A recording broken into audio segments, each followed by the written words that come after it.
Hi ಎಲ್ರಿಗೂ ಶರ್ವಿ vlog ಇನ್ ಕನ್ನಡ ಚಾನಲ್ಗೆ ನಿಮಗೆಲ್ಲ ಪ್ರೀತಿಯ ಸ್ವಾಗತ. ಇವತ್ತು ನಾನು ಸಂಡೇ ಇದು ಇಂಥ ಸಾಂಬಾರೆಲ್ಲ ಮಾಡಲಿಕ್ಕೆ ತುಂಬ ಉದಸ್ಸಿನ ಆಯಿತು. ಹಾಗೆ ಚಟ್ನಿ ಮಾಡುವ ಅಂತ ಇತ್ತು. ಒಂದು ಸ್ವಲ್ಪ ಟೈಮ್ ಆಗಿತ್ತು ಕೂಡ, ಬೇಗ ಬೇಗ ಚಟ್ನಿ ಕೂಡ ಮಾಡಬೇಕು ಅಂತ ಇತ್ತು.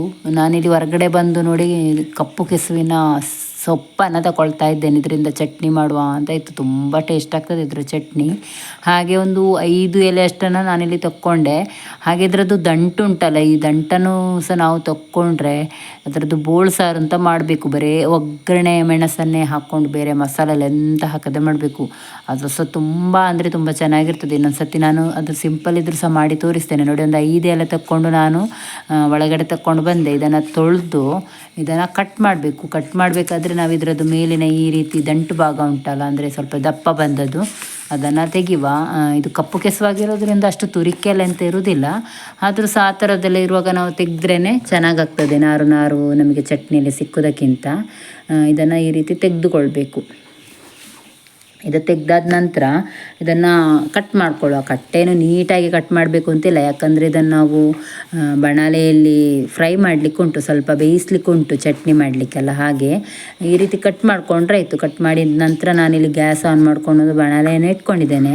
ಇದಕ್ಕೆ 1 ಚಮಚದಷ್ಟು ಎಣ್ಣೆ ಹಾಕ್ಕೊಂಡು ಒಂದು 7 ರಿಂದ 8 ಬೆಳ್ಳುಳ್ಳಿಯನ್ನು ಸಿಪ್ಪೆ ತೆಗೆದು ಕಟ್ ಮಾಡಿ ಇಟ್ಟಿದ್ದೆ. ಅದನ್ನು ಇಲ್ಲಿ ಎಣ್ಣೆ ಕಾದ ನಂತರ ಹಾಕ್ತಾ ಇದ್ದೇನೆ ನೋಡಿ. ಈ ಬೆಳ್ಳುಳ್ಳಿ ಹಾಕಿದ ನಂತರ ಜೊತೆಗೆ ಒಂದು ಹಸಿಮೆಣಸನ್ನು ಕೂಡ ಕಟ್ ಮಾಡಿಕೊಂಡು ಹಾಕಿದ್ದೇನೆ. ಖಾರ ಜಾಸ್ತಿ ಇಷ್ಟಪಡೋರಾಗಿದ್ದರೆ ನೀವು ಜಾಸ್ತಿ ಮೆಣಸು ಹಾಕ್ಬೋದು, ತುಂಬ ಚೆನ್ನಾಗಿರ್ತದೆ. ನಮ್ಮಲ್ಲಿ ಖಾರ ಸ್ವಲ್ಪ ಕಮ್ಮಿ ತಿನ್ನೋದ್ರಿಂದ ನಾನು ಇಷ್ಟೇ ಮೆಣಸು ಹಾಕಿದ್ದು. ಇದನ್ನು ಹಾಕೊಂಡ ತಕ್ಷಣ ನಾವು ಈ ಕಟ್ ಮಾಡಿದ ಸೊಪ್ಪಿತ್ತಲ್ಲ ಅದನ್ನು ಸೇರಿಸ್ಕೊಳ್ಬೇಕು. ಈ ಸೊಪ್ಪು ಹಾಕ್ಕೊಂಡು ಸ್ವಲ್ಪ ಬಾಡಿಸಬೇಕು. ಆದರೆ ನನಗೆ ಸ್ವಲ್ಪ ಬೇರೇನೋ ಕೆಲಸಕ್ಕೆ ನಾನು ಆಚೆ ಹೋಗಿ ಅದು ತುಂಬ ಜಾಸ್ತಿ ಇಲ್ಲಿ ಫ್ರೈ ಆಗಿದೆ ನನಗೆ ನೋಡಿ. ಈ ಸೊಪ್ಪು ಹಾಕ್ಕೊಂಡ ನಂತರ ಈ ರೀತಿ ಚೆನ್ನಾಗಿ ಮಿಕ್ಸ್ ಮಾಡಿಕೊಳ್ಬೇಕು.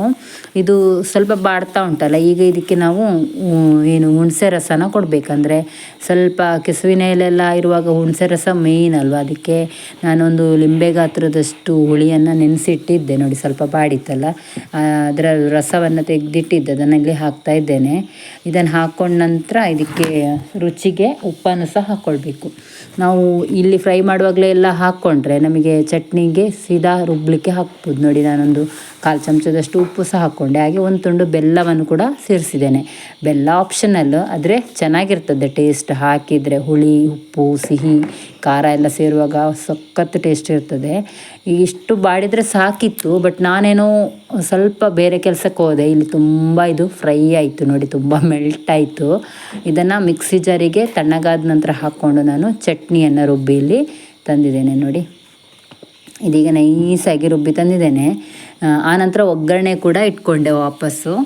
ಒಂದು ಅರ್ಧ ಚಮಚ ಸಾಸಿವೆ, ಹಾಗೆ ಒಂದು 10 ಬೆಳ್ಳುಳ್ಳಿಯನ್ನು ಜಜ್ಕೊಂಡು ಹಾಕಿದ್ದೇನೆ. ಒಂದು ಒಣಮೆಣಸನ್ನು ಹಾಕ್ಕೊಂಡು, ಬೆಳ್ಳುಳ್ಳಿ ಚೆನ್ನಾಗಿ ಸಿಡ್ದಿದೆ, ಬೆಳ್ಳುಳ್ಳಿ ಕೆಂಪಾಗಿದೆ, ಸಾಸಿವೆ ಸಿಡ್ದಿದೆ ನೋಡಿ. ಈಗ ಈ ಚಟ್ನಿಯನ್ನು ರುಬ್ಬಿಟ್ಟಿದ್ದೆ ಅಲ್ಲ ಮಿಕ್ಸಿ ಜಾರಲ್ಲಿ, ಅದನ್ನು ಸೇರಿಸ್ತಾ ಇದ್ದೇನೆ.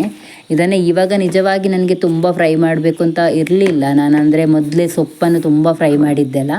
ಆದರೂ ಮಿಕ್ಸಿ ಜಾರಿಗೆ ಸ್ವಲ್ಪ ನೀರು ಹಾಕ್ಕೊಂಡು ಇದನ್ನು ಮಿಕ್ಸ್ ಮಾಡ್ತಾ ಇದ್ದೇನೆ. ಇದಿನ್ನು ನೀರು ಆರುವ ತನಕ ಇದನ್ನು ಫ್ರೈ ಮಾಡ್ಕೊಳ್ಬೇಕು. ತುಂಬ ಚೆನ್ನಾಗಿರ್ತದೆ ಇದು ಡ್ರೈ ಆದರೆ ನೋಡಿ. ಈಗ ಡ್ರೈ ಆಗಿ ಸಿಗ್ತದೆ ನಮಗೆ, ಇಷ್ಟ ಆಗಬೇಕು. ಇದೊಂದು ಹೊರಗಡೆ ಇಟ್ಟರೆ ಕೂಡ ನಿಮಗೊಂದು 2 ದಿನ ಇಡ್ಬೋದು, ಅಷ್ಟು ಚೆನ್ನಾಗಿರ್ತದೆ. ಹಾಗೆ ನನ್ನ ವೀಡಿಯೋಸ್ ಇಷ್ಟ ಆಗಿದ್ದರೆ ಪ್ಲೀಸ್ ಲೈಕ್ ಮಾಡಿ, ಕಮೆಂಟ್ ಮಾಡಿ, ಶೇರ್ ಕೂಡ ಮಾಡಿ. ಇದೇ ರೀತಿ ನೀವು ಸಹ ಕೆಸುವಿನ ಎಲೆಯ ಸೊಪ್ಪಿನ ಒಂದು ಚಟ್ನಿಯನ್ನು ಮಾಡಿ ನೋಡಿ, ತುಂಬ ಚೆನ್ನಾಗಿರ್ತದೆ. Thank you for watching.